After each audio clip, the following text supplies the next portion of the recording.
Folks, I'm joined by tight end Jackson West. I want to be very clear. I did not tell him to wear the suit tonight, but it looks amazing. And when he had it on, I was like, dude, we gotta roll with the suit.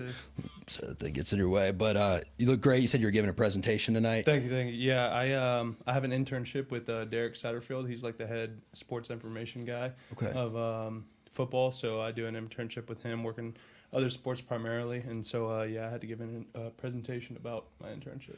So we were talking a little bit about like some of your other interests. So you're also a musician. I mean, of both kinds, right? Like talk a little bit about that. So you're classically trained, string, you do the cello, and you also do some DJing now. Talk to us about your musical background for a second. Yeah, so I grew up playing stringed instruments and playing in the orchestra. I went to a magnet school in elementary school, so that's kind of where that started. My love for music, and then up until middle school and early high school, played the cello for a majority of it and played in the orchestra and was first seat, and I loved it, still love it to this day. Classical music is definitely an interest of mine, and that kind of carried over to now where like college you kind of take on new genres of music and kind of got into the producing stage of just EDM and genres that I enjoy. So do you ever listen to classical music like when you're warming up or maybe when you're doing the field walk before the game to calm you down? Oh yeah. It's definitely like a soother for sure. Like Beethoven, Mozart, some of their symphonies are really good ones. Ludwig is great, but yeah. That's awesome. Do you do it when you're watching film? Because I know, like, I remember in college, they talk about studies show, that actually helps with knowledge absorption. Do you ever throw that on? Yeah, I have like a little playlist, like a study playlist. Cool. And a lot of it is classical music, and it's got like some low-key J. Cole vibes and stuff. So definitely helps out with good concentration. I love it, man. So then, obviously in high school, you played 3 sports, pretty good at football, ended up at Florida State. I told you I was going to ask you this, but when we look at what y'all do with the tight ends in this system, they use them so creatively. You don't really have just a pass catcher. You don't have just an H-back. You don't have just an attached tight end that blocks. Y'all are kind of expected to do all of it. Was that something that attracted you to the Florida State program out of high school, or talk a little bit about just what's required of the tight ends to be so multiple? Yeah, absolutely. That's definitely one of the things that Thompson talked to me about the most, like coming in. He was like, you'll never get bored in this offense.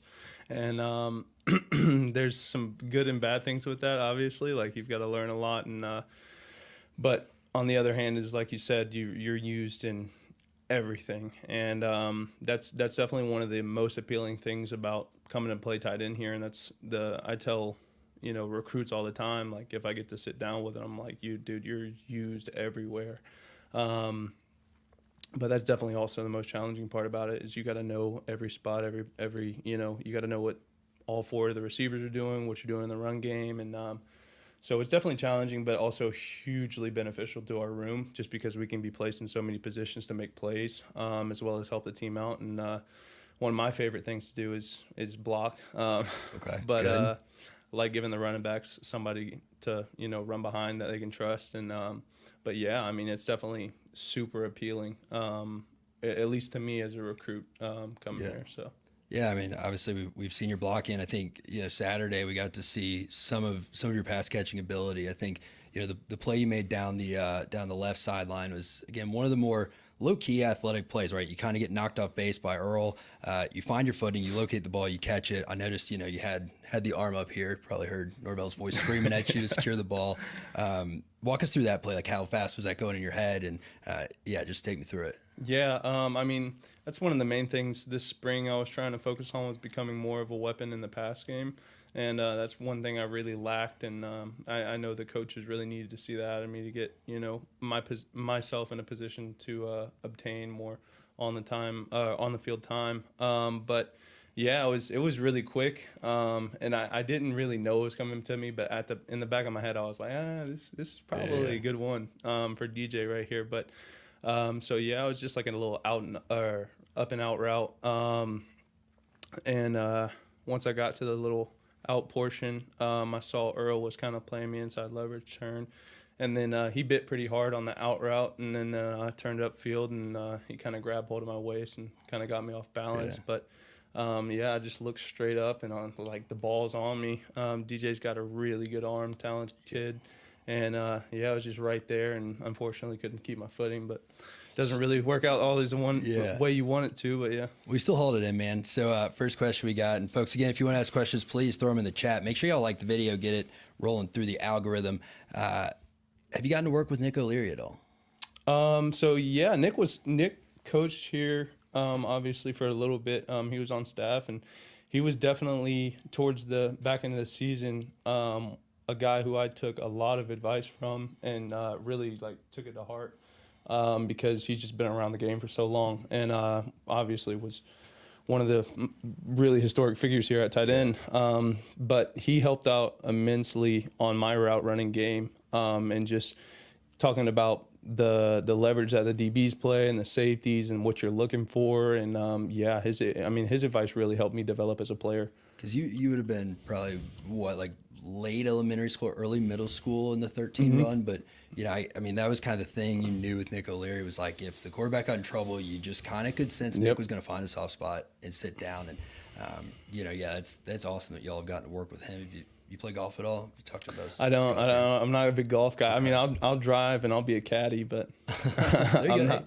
You know, you're already good at like, you know, let's see, orchestra, electronic music, football, baseball. You know, maybe you could pick up golf. Maybe quick. I don't know. Now wants to know: are we going to see tight ends targeted in the end zone more this season with less size at receiver? I mean, okay, I don't. Jackson does not coach. We can't dive directly into secret plays, but I mean, I guess we can talk about like, you know, how y'all are used in the red zone so creatively, and you know, just talk about what kind of. Let me ask this. So, folks, again, we can't like dive deep into scheme, right? So, asking directly like that. Appreciate the question, but what do you think is a more satisfying way to score a touchdown? Catching a pass or running one in? For me, I'd probably say opening up a lane for the running backs. Just kind of like showing, because I feel like we lost a lot of size with the guys who left. And I think if you can successfully have a really good run game this season, then you can prove to a lot of teams that, hey, like you're dealing with a team that on you know, in the air and on the ground that you're going to have to defend really well. And so I think running one in personally is my favorite way, just because like if you show a team you're a dominant force, then they have to play the run game, which opens up the passing game. But I mean, as far as that question goes, like you said, like I personally, I wouldn't even know. But I think that as the tight end room, Kyle and myself and Brian and Landon, I think as bigger bodies, we can definitely help out DJ and Brock and all those guys find ways just to get it up in the air, just to give us a chance to go get it and produce some scoring in the red zone. So, yeah, no, 100%. And again, just I go back to like when you talk about opening a hole, like the play against LSU in the first game where you see like, you know, Kyle driving a guy sideways, Jaheim almost kills him. Zyler wants to know, are there any other musicians on the team, and have you played music with them?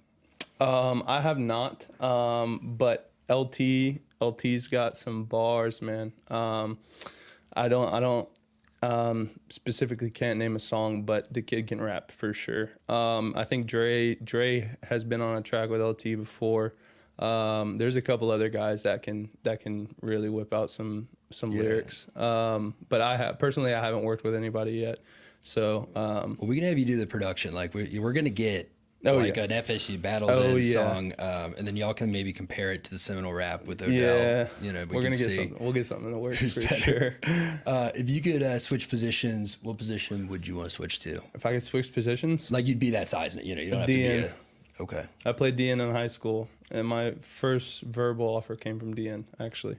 And I loved playing DN. I would definitely switch to DN if like I had to pick up a different one. Yeah. Just love getting after the quarterback. Oh yeah, man. It's fun. It's definitely a fun position. Awesome, man. Well, dude, we appreciate you coming in, looking amazing in the suit. I feel a little underdressed, but don't worry, we got the next guys in the Battles in gear. And thanks for stopping by to talk spring with us, man. Thank you so much, man.